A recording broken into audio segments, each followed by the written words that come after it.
La pastilla se deshizo en mi café y doña Beatriz no apartó la cuchara. La vi moverla despacio, con esa elegancia fría que tenía hasta para lastimar. El café de olla soltó un olor amargo raro, como si de pronto hubiera perdido la canela. En la mesa del desayuno, bajo la luz blanca que entraba por los ventanales de la casa de San Pedro, todo parecía limpio. De melón limpio. El mantel de lino, las tazas de talavera, el plato con chilaquiles que ya se estaba enfriando, el jarrón con rosas blancas que ella había mandado cortar del jardín. Y, aun así, algo estaba mal. Tómalo, dijo mi suegra sin levantar la voz. Te va a hacer bien. No pregunté qué era. La miré a los ojos, buscando una broma, un gesto, una grieta. No encontré nada. Doña Beatriz Baiza no era de las mujeres que dejaban ver nada. Su cabello, siempre recogido con una prolijidad casi ofensiva, no tenía un solo cabello fuera de lugar. Su labial coral estaba intacto. En la mano derecha, la que no soltaba nunca cuando se sentía incómoda, llevaba ese anillo de amatista que le había visto desde el día de mi boda. Mi marido, Adrián, ni siquiera apartó la vista del celular. Bebelú, murmuró él. Mamá sabe de eso. De eso. No dijo de qué, no lo necesitó. Llevábamos 2 años de casados y en esa casa había palabras que flotaban sin que nadie las terminara. Maternidad, herencia, control, apariencia, infidelidad, locura. Yo había aprendido a reconocerlas por el tono del que que tomaba Antonio en la taza con ambas manos. El calor me quemó los dedos. En la superficie la pastilla ya no existía, solo quedaba una nubecita blanca al fondo, pegada como yeso. No tengo el estómago mal, dije. Beatriz dio un golpecito con la uña contra el plato. Entonces no te hará daño. Había algo en su manera de decirlo que me puso la piel de gallina. No era una orden abierta, era peor. Sonaba a certeza. Adrián soltó una risa corta distraída y se puso de pie. Ya me voy. Tengo junta en la torre. Se inclinó apenas para besarme la frente. Olía a loción cara y a una noche sin dormir. No te tardes, le dijo su madre. Él no respondió. Agarró las llaves y salió sin mirar atrás. La puerta principal se cerró con un golpe seco.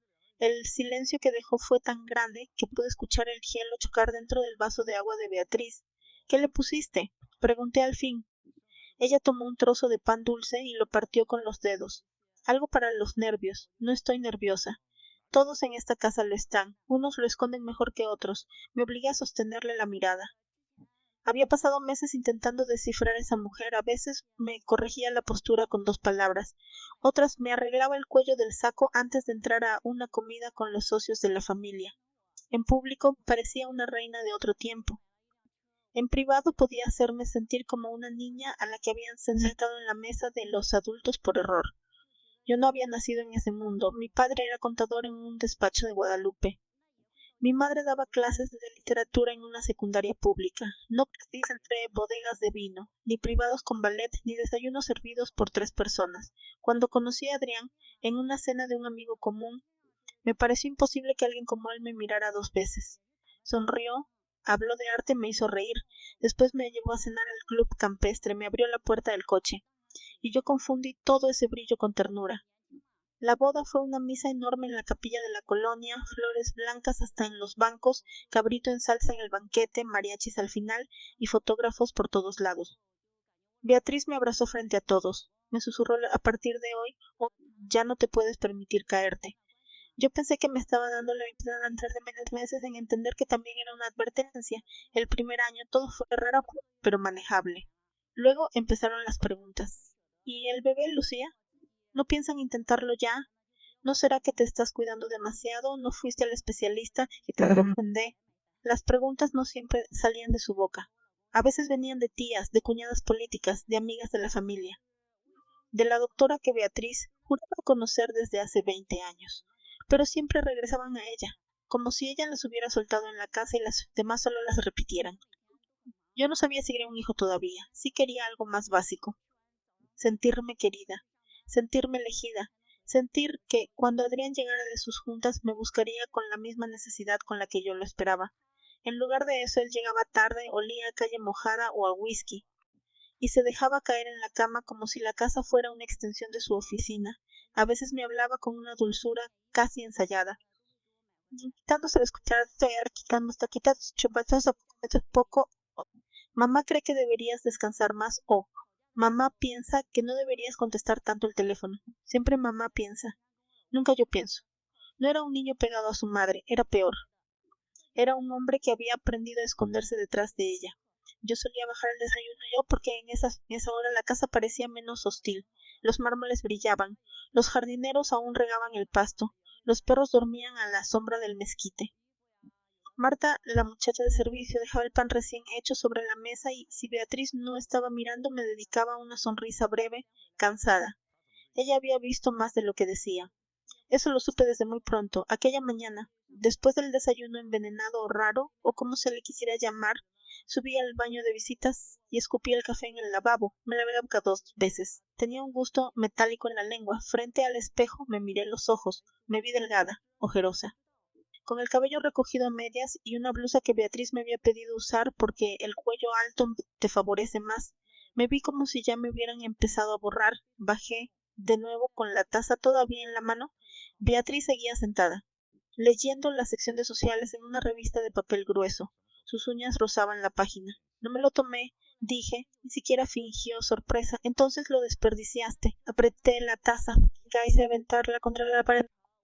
Quise preguntar qué me estaba dando, por qué, desde cuándo.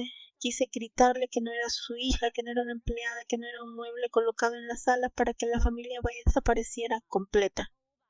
Pero Adrián cruzó la puerta justo entonces. ¿Ya empezaron?, dijo, como si llegara una escena repetida.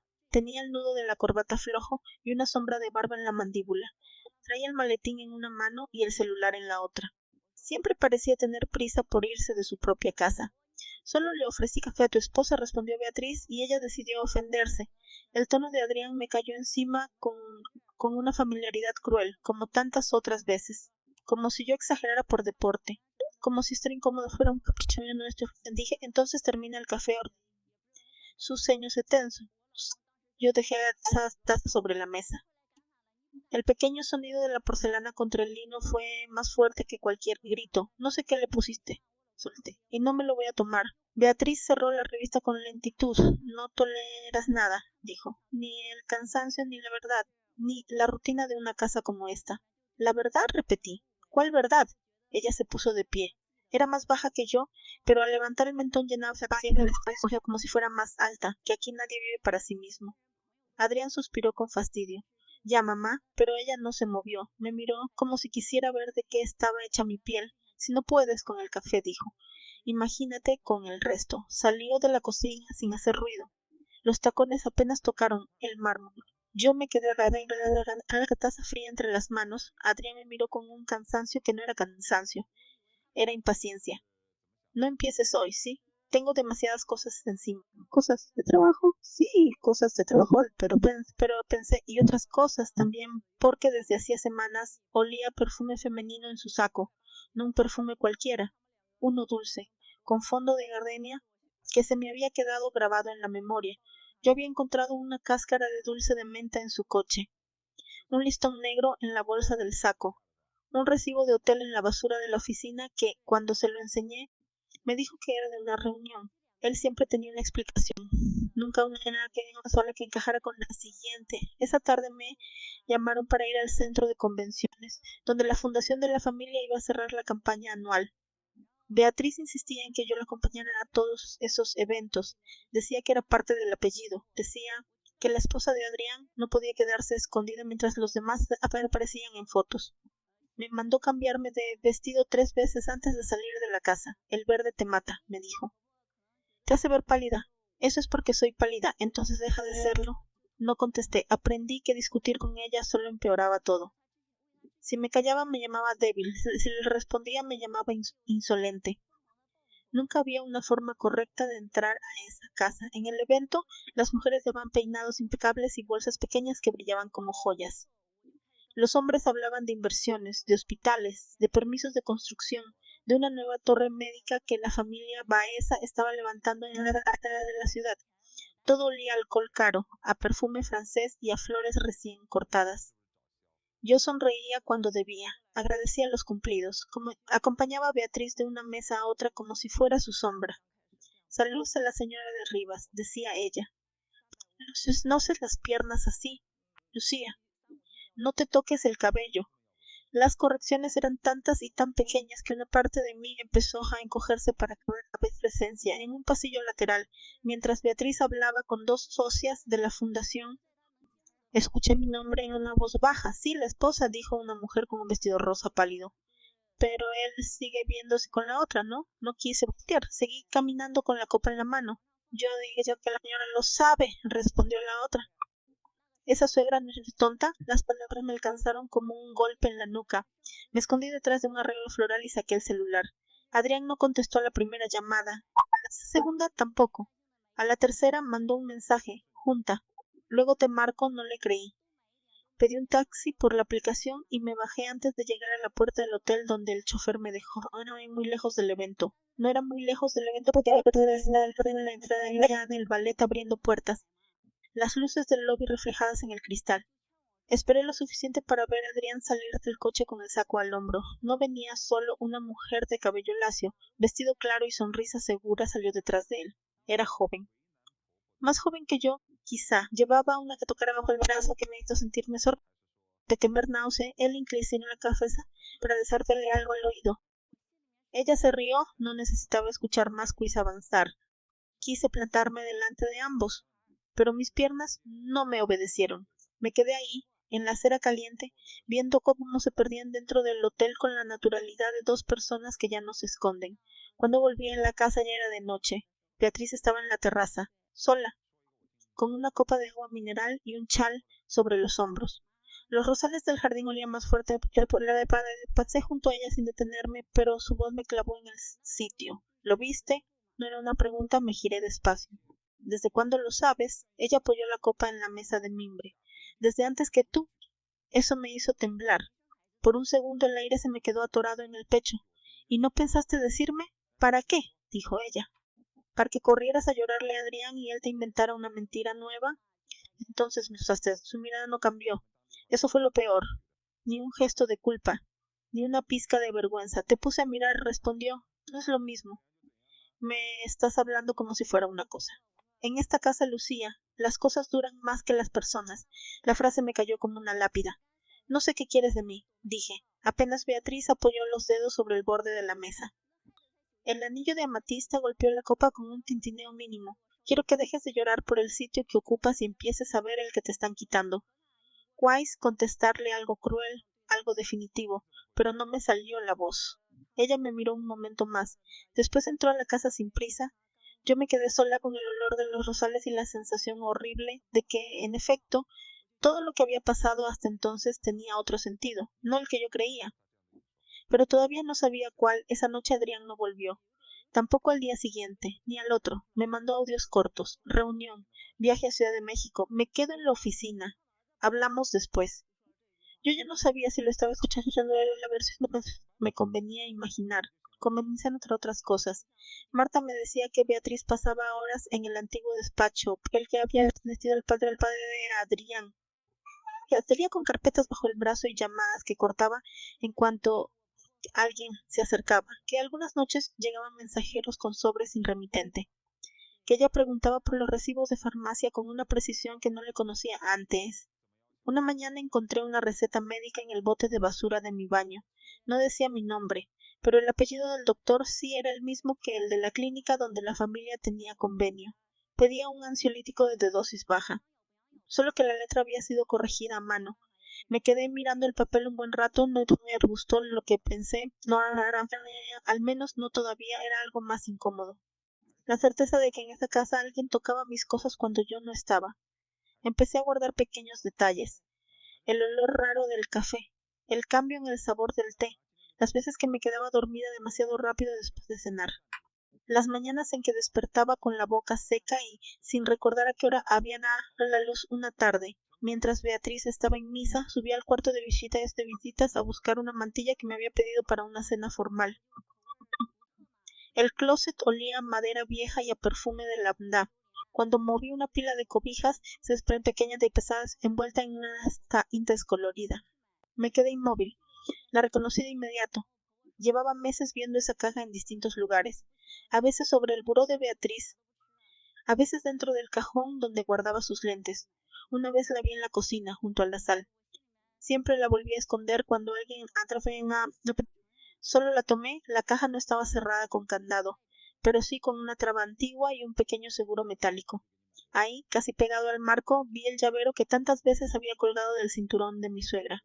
Una llave chiquita, dorada por los años atadas una cinta verde. Me quedé mirándola como si fuera un animal dormido. El corazón me golpeaba en el cuello. Abrí la caja con manos torpes.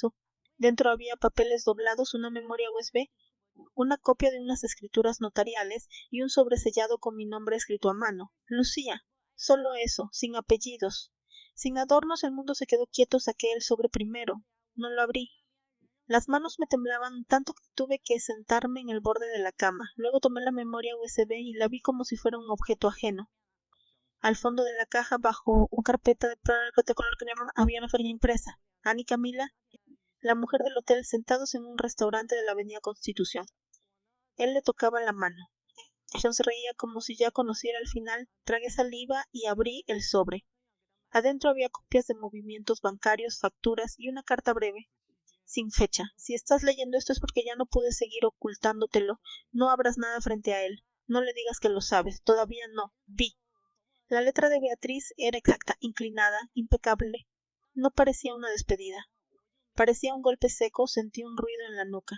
El pasillo crujió afuera. Guardé todo de golpe y cerré la caja justo cuando la puerta del cuarto de serpiente se declaró mi cara. ¿Qué hizo? ¿Se va viendo mi cara? No contesté. Le mostré la caja con la mirada. Ella palideció un poco. No debería haberla tocado, susurró. ¿Qué hay aquí? Marta bajó la voz todavía más.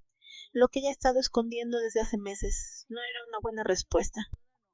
Pero fue la única que me dio. Antes de que pudiera seguir, sonó la alarma de lluvia fuerte en el celular.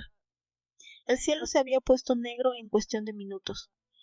En Monterrey, cuando truena, truena como si el mundo quisiera partirse en dos. Los relámpagos iluminaron los ventanales. Un segundo después se fue la luz, todo quedó a oscuras. Escuché gritos abajo. La casa se llenó del ruido de los generadores, de las puertas abriéndose, de los pasos apurados de la gente de servicio. Marta me dijo que bajara conmigo, pero yo no podía soltar la caja azul, ni el sobre, ni la sensación de que algo me acababa de arrancar el piso. Venga, insistió ella. La señora está en la capilla. Beatriz, sí, dijo que la buscara. La capilla de la casa era pequeña, privada, blanca por dentro y siempre olía a cera y a flores secas. Beatriz acostumbraba encender una vela ahí cuando se enojaba con el mundo. Yo nunca entendí por qué. Ahora sí, entré despacio. El relámpago que atravesó el vitral dejó ver la Virgen de yeso, los bancos de madera y una mesa lateral con una taza vacía. Beatriz estaba de pie junto al altar, sosteniendo su anillo con el pulgar. Cuando me vio, no se sorprendió. ¿Lo abriste? No había reproche en su voz, solo cansancio. Yo levanté la cara. ¿Qué es esto? La razón por la que todavía sigues viva en esta casa. La frase me cruzó el pecho como una cuchilla. No me hables en acertijos. Entonces escúchame sin interrumpir. Quise decirle que estaba loca, que no tenía derecho a venir a mí con frases dramáticas después de meses, tras aventar todo como si estorbara pasarle caja a los pies. No hice nada. Beatriz se quitó lentamente el chal. Traía una blusa negra y una blanda línea de sudor en la sien. Se veía más vieja que en la mañana. Quizás siempre lo había estado, y yo apenas me daba cuenta. Adrián no solo tiene un amante, dijo. Tiene una deuda. Y una costumbre horrible de borrar las huellas cuando algo lo comprometo. ¿Qué estás diciendo? ¿Que tu esposo ha movido dinero de la empresa a cuentas que no aparecen en los estados que presumen el Consejo? ¿Que ha usado nombres de pacientes, fundaciones y proveedores para disfrazar transferencias? ¿Que la mujer que viste no es una diversión? Es parte del montaje. Se me la espalda. No te creo. Eso mismo pensé yo cuando vi el primer recibo. Le tembló apenas la mano al sacar una llave de su bolsillo. A mí también me costó aceptarlo, continuó. Pero una suegra con 60 años y un apellido viejo aprende a reconocer cuando un hombre empieza a tragarse su propia mentira. Yo seguía sin moverme. Beatriz me miró de frente. ¿Que él planeaba usar tu nombre? El trueno sonó tan cerca que vibró la ventana. ¿Mi nombre? Sí. Tu nombre, tus cuentas, tu firma, si lograba sacártela. Y si no, te iba a convertir en el problema. Ya había hablado con un médico para argumentar ansiedad severa. Ya había conseguido un par de recetas alteradas. Ya había tanteado el terreno para decir que estabas inestable. ¿Tú pensabas que te daban para calmarte? No. te estaban preparando una cama, no entendí todo de inmediato, pero entendí lo suficiente, no, sí, no, la palabra salió rota, no me digas que sospechabas eso y me dejaste sola. Beatriz bajó la vista un segundo. Cuando la levantó, sus ojos estaban más duros que antes. Te dejé sola para que no te acostumbres a que te rescaten.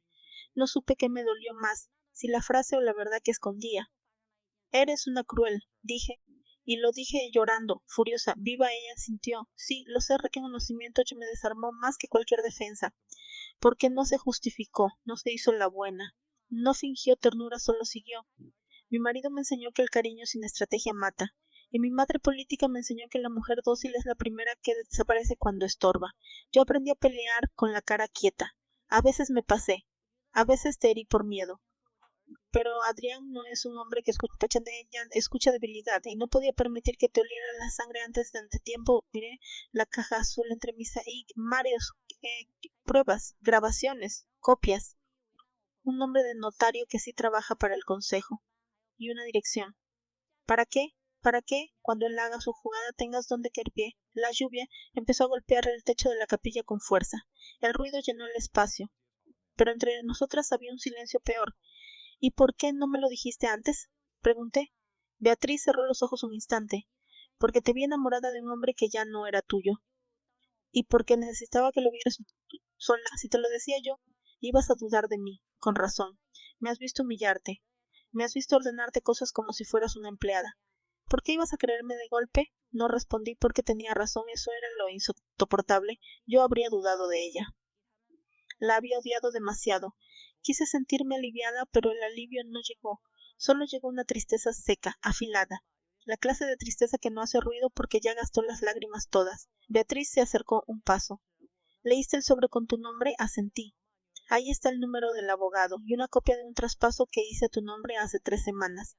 Si algo sale mal, la casa no es tuya, pero el dinero de salida sí. No te lo dije porque todavía no confiaba en que te irías. Abrí mucho los ojos. ¿Planeabas echarme de aquí? Planeaba darte la opción de salir antes de que te enterraran con esta familia. ¿Qué fue qué hacer con tanto? Con el desprecio, con la ayuda, con la mentira, con el cuidado torcido. Todo me resultaba insoportable y al mismo tiempo extraña y enfermamente familiar. En esa casa el amor siempre venía disfrazado de otra cosa, un regaño, una corrección, un silencio, una llave escondida. Adrián no va a dejar esto así, dije al fin. Beatriz sonrió sin alegría. Por eso ya hablé con el consejo. ¿Qué consejo? El de la empresa, el de los socios, el que él cree que le debe obediencia por apellido. Sabe que hay movimientos raros, sabe que algunas firmas no cuadran. Les promete una expansión, pero está poniendo en riesgo la línea completa. Cuando salga a la luz, no será solo un escándalo de marido infiel, será una caída. La palabra me pesó en la lengua. ¿Y Camila? Camila no es el centro, es un bordo. Él la usó para sentirse invencible, como usó a otros antes. A esa clase de hombres no les da pena perder a una mujer, les da miedo perder el espejo. No dije nada. Beatriz acercó una mano a la caja azul. Sus dedos rozaron la tapa con una ternura que nunca había usado conmigo. Yo no soy buena, murmuró. Nunca lo he sido, pero no voy a dejar que te destruyan por mi hijo. El trueno retumbó de nuevo. Las luces de emergencia de la capilla se encendieron en amarillo. Su rostro, bajo esa luz, parecía más cansado, más humano, no bonito. Humano. Yo quería preguntarle por qué había sido tan dura conmigo si al final iba a protegerme. Quería gritarle que no necesitaba una guardiana cruel, sino una mujer que me hablara de frente. Pero entonces pensé en Adrián, en su forma de sonreír mientras me borraba, en el café con sabor raro, en el perfume de gardenia en su saco, en las noches con la boca seca y la mente confusa. Pensé en lo fácil que habría sido quedar atrapada sin saberlo. Pensé en lo mucho que me había estado costando distinguir la humillación del peligro, y entendí una cosa horrible. Beatriz no me había salvado con cariño. Me había salvado con guerra, eso también era amor. O algo que se le parecía demasiado. La miré fijo. ¿Qué quieres que haga? Por primera vez en toda la noche, sus hombros bajaron un poco. Quiero que no le firmes nada. Quiero que mañana sonría si puede. Quiero que llegue al evento del consejo como si nada hubiera pasado. Y quiero que cuando él te pida la carrera de Fede le entregues la memoria. Y si me quita el teléfono, no te lo va a quitar, va a intentar seducirte primero, luego va a asustarte, después va a decir que todo es un malentendido. No le des el gusto de verte dudar hablas como si lo conocieras mejor que yo. Lo crié mejor de lo que merece, dijo ella, y la frase le salió tan seca que casi pareció una herida. Salí de la capilla con la caja azul pegada al pecho. Afuera, el jardín brillaba bajo la lluvia.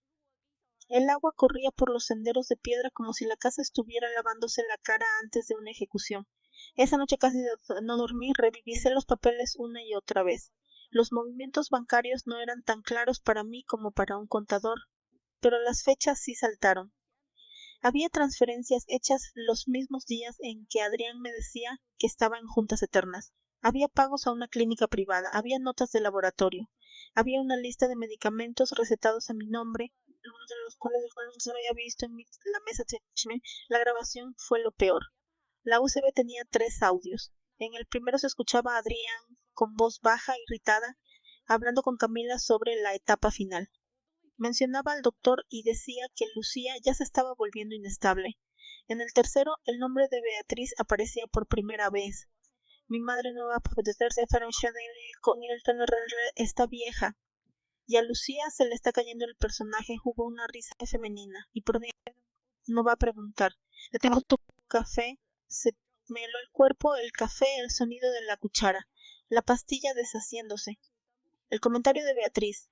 Todo cobró un sentido que me dejó sin aire. No sé si la pastilla desde aquella mañana era para mí o para que yo oyera eso.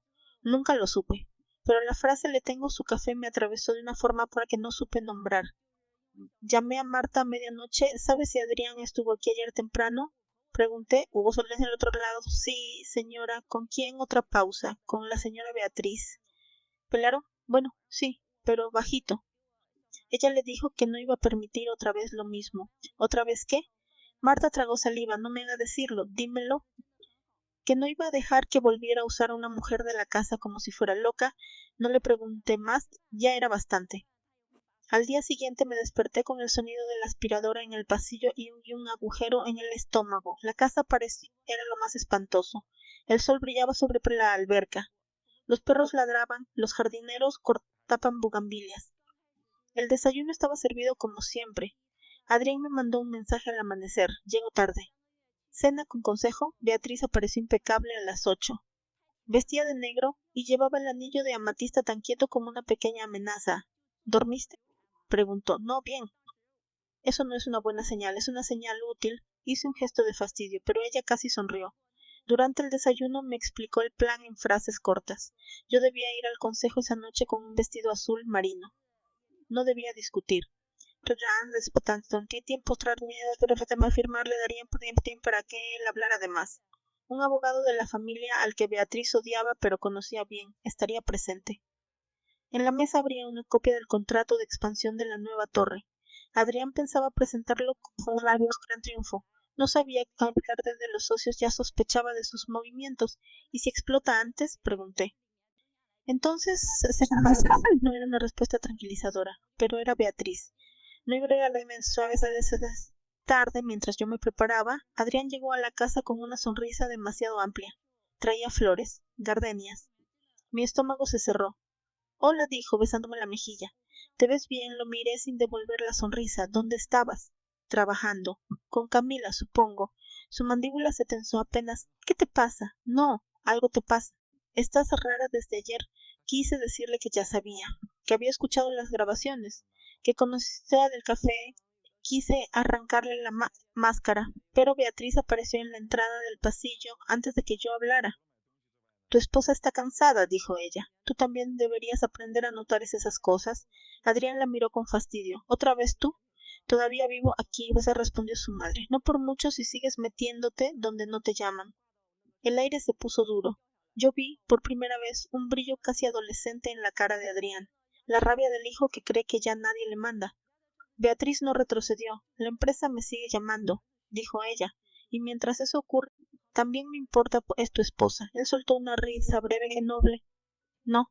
Qué cansada, contestó ella. Son cosas distintas. Adrián tomó del brazo con una suavidad demasiado controlada. Ven, quiero hablar contigo a solas. Lo seguí hasta el despacho pequeño del ala oeste. La luz del tarde entraba oblicuo por las cortinas. Sobre el escritorio había una carpeta verde. La reconocí de inmediato, la misma que Beatriz me había nombrado. Firma eso antes de ir al evento, dijo él, Dejándola frente a mí, no la abrí. ¿Qué es? Una autorización, formalidades. Déjame verla. Luego, ahora su sonrisa se deshizo un poco. Lucía, no me hagas perder el tiempo. Me sostuvo la mirada con esa seguridad de hombre que cree que la casa le pertenece tanto como el aire. Yo pensé en los audios, en el café, en la manera en que había podido mentir sin pestañear durante tanto tiempo. Y por un instante me sentí pequeña. Después recordé a Beatriz en la capilla, dura y cansada, diciendo que no le diera el gusto de verme dudar. Puse la mano sobre la carpeta y la moví hacia mí. Adrián extendió la mano para quitármela, pero yo ya había sacado la memoria que llevaba en el bolso. La dejé sobre el escritorio. Socorro cambió no de inmediato. Primero fue un gesto mínimo, una vacilación que casi no existió. Luego vi el reconocimiento. Después, la rabia. ¿De dónde sacaste eso? De tu casa, dije. ¿Qué escuchaste? Lo suficiente. Él se acercó un paso. Le olían las manos a tabaco caro y agua de colonia. Eso no prueba nada. Entonces quédate tranquilo. Le sostuve la mirada. Porque lo que sí prueba algo es que me estabas preparando para que yo pareciera loca. El silencio se hizo denso. No sabes de qué hablas. Claro que sí. Mira, Lucía, no voy a discutir contigo una estupidez más. No es una estupidez. Es una grabación donde hablas de mi café. Por primera vez se le borró la sangre de solo un poco. Lo suficiente, no dije nada más. No hacía falta. Él entendió que ya no estaba sola, que su versión no era la única. Dio un golpe seco al escritorio. Mi madre te llenó la cabeza, tu madre me abrió los ojos. Él soltó una carcajada sin humor. ¿Ahora te pones de su lado? No. Me puse de mi lado. Eso lo enfureció de verdad. Dio otro paso y por un segundo pensé que iba a tocarme. Pero la puerta se abrió detrás de él y Beatriz entró con el rostro quieto. No la toques, dijo. Adrián se giró. ¿Qué diablos estás haciendo? Lo que debía hacer hace meses. Mamá. Ella levantó una mano. No, escúchame tú ahora. Adrián se quedó inmóvil. La obediencia todavía vivía en él, aunque ya fuera pura rabia. Beatriz tomó la carpeta verde del escritorio, la abrió y dejó caer varias hojas sobre la superficie. Las firmas no cuadran, dijo. Las transferencias tampoco. Y el consejo ya vio suficiente. Adrián palideció otra vez. No tenías derecho de usar el nombre de tu esposa para cubrir tus porquerías. Su voz no subió de volumen, no se quebró. Eso la hizo peor. ¿Crees que no supe lo de Camila? Continuó. ¿Crees que no vi los mensajes, las citas? La forma en que la llevabas al restaurante del hotel mientras aquí tratabas a Lucía como si fuera un mueble más. Adrián apretó la mandíbula. Esto no te importa. Me importa todo lo que termine hundiendo la casa en la que me tocó vivir. Se hizo un silencio denso. Luego él miró hacia mí, como si quisiera encontrar compasión donde ya no quedabas. Escúchame, no es lo que tal lo que te imaginas. Solté una risa corta, rota. ¿Entonces qué es? ¿Otra junta? Mi madre está exagerando. Siempre hace lo mismo, te mete miedo y luego se hace la heroína. Beatriz cerró los ojos un segundo. Cuando los abrió, había algo húmedo al borde de una lágrima, más bien cansancio. No, dijo, esta vez no. Sacó del bolso un teléfono antiguo de esos que no usan aplicaciones ni rastreo fácil. Lo puso sobre el escritorio y lo encendió. Se escuchó un zumbido, luego una voz grabada llenó el despacho. Era Adrián la voz, decía. Si no firma, la hacemos ver mal. El doctor ya me dijo cómo manejarlo. Con un par de episodios nadie la va a creer. Mi respiración se cortó. Luego la otra parte, mi madre no va a poder meterse. Y después la frase que me aplastó por dentro. Le tengo su café. Adrián se abalanzó hacia el teléfono, pero Beatriz lo levantó antes de que lo tocara. No. Él la miró con odio puro. Me traicionaste, te crié y me arrepiento de no haberte puesto un límite antes.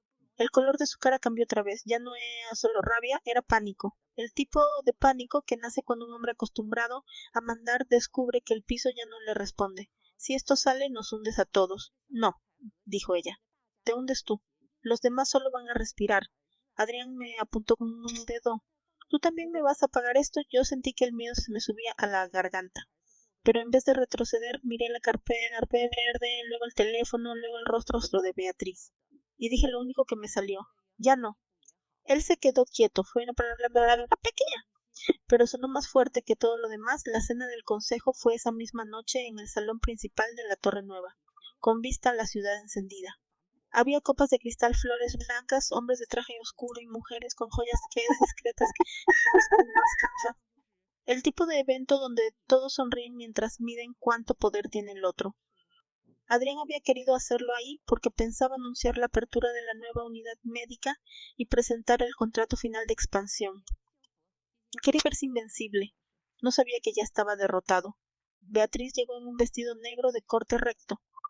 Yo fui a su lado con el azul marino que me había pedido. Nadie sabía que debajo del bolso llevaba la memoria USB y copias impresas de los estados que ella había reunido. Habíamos dejado una copia en manos del abogado del consejo, un hombre gris, casi invisible, que tampoco parecía disfrutar ser testigo de todo eso. Él ya había recibido una llamada antes de la cena. Ya sabrán lo que... Adrián estaba en el estrado sonriendo perfecto. A su lado estaba Camila, aunque no le habían presentado así. Era la coordinadora de imagen de la fundación, según el programa. Tenía el rostro tenso. No me vio hasta que fue demasiado tarde. La cena avanzó como si nada. Sopa, vino, discursos breves. Luego, cuando Adrián se levantó para hablar del futuro de la empresa, hizo esa pausa segura que usan los hombres que creen tener a todos de su lado. Quiero agradecer a mi familia, y en especial a mi esposa Lucía, dijo mirándome desde el estrado por su apoyo durante estos 2 años de crecimiento. Sentí que algunas miradas volvían hacia mí, algunas amables, otras curiosas. Él siguió. La estabilidad de una empresa como la nuestra depende de la confianza, y esa confianza pasa en casa. No me moví. Por eso, dijo, abriendo la carpeta en refrigeración, quiero compartir un nuevo acuerdo de expansión que consolida. Beatriz se puso de pie, no de golpe, con una calma terrible. Antes de que sigas mintiendo, dijo, y su voz viajó por todo el salón, deberías decirles lo otro. El murmullo fue inmediato. Adrián se quedó inmóvil con la carpeta abierta. ¿Qué haces? Escupió entre dientes. Darte tiempo, respondió ella, el mismo que tú nunca le diste a nadie. Un silencio espeso cayó sobre las mesas. Beatriz sacó una hoja y la sostuvo en alto. Madre política me enseñó que una nuera se calla para sobrevivir, dijo mirando a los presentes, no a Adrián. Yo aprendí a callarme demasiado tiempo, hoy no. Su voz tembló apenas al final, pero siguió, aquí están las transferencias. Los nombres cambiados, las recetas alteradas, las grabaciones donde mi hijo habla de convertir a su esposa en una enferma conveniente para quedarse con su firma y con el dinero que no le pertenece. El salón se congeló. Adrián se puso rojo. Basta, ¿no? Y aparte Beatriz abrió otra carpeta. Esta tenía copias de correos, firmas y un informe del médico que aceptó colaborar. El abogado del consejo en una mesa lateral levantó lentamente. Ya verifiqué los documentos, dijo él con voz seca. El fraude existe, se oyeron exclamaciones. Una copa cayó al suelo. Camila palideció. Adrián miró a un lado y a otro como si buscara una puerta. Yo no me sentía triunfante. Me sentía abandonada, tan vacía que casi no podía respirar. Él bajó del estrado con pasos largos y vino hacia mí. ¿Tú hiciste esto? Me preguntó. Bajo feroz. ¿Te puso en mi contra? Miré a Beatriz. Ella estaba más pálida que antes. No. Dije, tú te pusiste solo. Adrián soltó una risa terrible. ¿Y ella? Señaló a su madre. ¿Ahora es tu amiga? No respondí. Pero dejó de mentirme a tiempo que eso lo enfureció aún más. Quiso avanzar. Pero 2 hombres del consejo ya estaban a un lado. El abogado levantó una mano. Camila se llevó la mano a la boca. Alguien apagó la música. ¿Tú había terminado todo eso? Creí. Porque entonces Beatriz dio un paso atrás. Solo uno. Pero fue suficiente para que yo notara que había perdido el color de la cara. Su mano buscó el borde de la mesa. El anillo de amatista golpeó la copa vacía. Beatriz. Muré me miró, y por primera vez desde que la conocí, su expresión no fue fría. Fue de una tristeza tan cansada que se me dolió más que su dureza de todos los meses anteriores. ¿Ya salió? Dijo apenas. Ya no hay vuelta. Luego llevó una mano al pecho y cachó. El grito se mezcló con el ruido de las sillas. Yo corrí hacia ella antes de pensar. La alcancé cuando todavía estaba medio consciente, medio oída, con los labios temblando y una mirada que ya no se enfocaba bien. No me dejes aquí, le dije, sin saber por qué. La tomé de la cabeza. Su piel estaba fría. Ella intentó hablar, solo salió aire, susurró, busqué en su mano. El anillo ya no estaba, la llave verde había rodado al suelo y quedó junto al pie de la mesa, como una cosa sin dueño. ¿Qué llave? Ella respiró hondo con dificultad. Le apreté la mano. No te vayas. La llave abriendo por un segundo creí que sonrió. Tal vez fue mi imaginación. Siempre quise, murmuró, que una mujer de esta casa saliera viva. Y entonces cerró los ojos. Llegó la ambulancia. Llegaron los escoltas. Llegó el caos. Alguien dijo infarto. Alguien dijo presión. Alguien dijo que no perdieran el control de la prensa. Adrián gritó cosas que ya no escuché. Yo seguí arrodillada junto a ella, con la mano en la suya, sintiendo que algo me arrancaba por dentro una última vez. Beatriz murió en el hospital poco después de llegar. No sé cuánto tiempo pasé sin hablar. Durante el funeral, la casa se llenó de flores blancas otra vez, igual que el día de mi boda, igual que siempre que la familia quería fingir pureza. Adrián no apareció, dijo que estaba resolviendo el tema legal. Nadie lo creyó. El consejo lo apartó de la empresa en menos de una semana. Camila desapareció. El doctor también, yo no celebré nada. No podía creer que me había humillado, corregido, vigilado y, en el último momento, salvado, estaba bajo tierra. Y porque la verdad tenía un precio que no se paga con alivio. 2 días después del entierro, subí sola al cuarto de Beatriz, no hay nadie. El silencio olía a agua de rosas y a tela guardada. En su buró seguía la caja azul, pero ya no estaba cerrada. La llave verde estaba encima como si alguien la hubiera dejado esperando. La abrí, dentro ya no había casi nada. Solo una copia del traspaso que me había hecho, el anillo de amatista envuelto en un pañuelo. Y una hoja doblada al fondo, la carta decía: Lucía, no te pedí perdón porque sé que no basta. Te pedí guerra porque era lo único que me funcionaba. No dejes que te digan que ser buena es callarte. No le des a nadie la costumbre de romperte la voz. Si algún día vuelves a esta casa, que sea por elección, no por miedo, vi. Leí la carta 2 veces, luego una tercera. No lloré hasta que bajé la vista y vi, en el fondo de la caja, una pequeña mancha de café seca en el borde interior. La misma luz de la mañana entraba por la ventana y caía sobre la tapa azul. Todo estaba ya para despertarte, más pillado, demasiado quieto. Bajé a la cocina. Con la carta, Marta estaba lavando una taza. Levantó la mirada al verme. No dijo nada. Sobre la mesa estaba la taza de café de aquella primera mañana.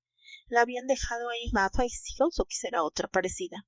En el fondo quedaba un círculo blanco, la marca de una pastilla disuelta que ya nunca iba a deshacerse del todo.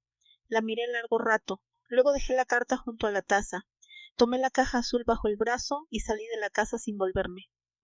El sol de Monterrey ya caía sobre los vidrios del poniente. Desde el banquete la mansión parecía intacta, como si no hubiera pasado nada, como si no hubiera habido una guerra en la cocina, en la capilla, en el consejo, en cada taza servida con una sonrisa fría.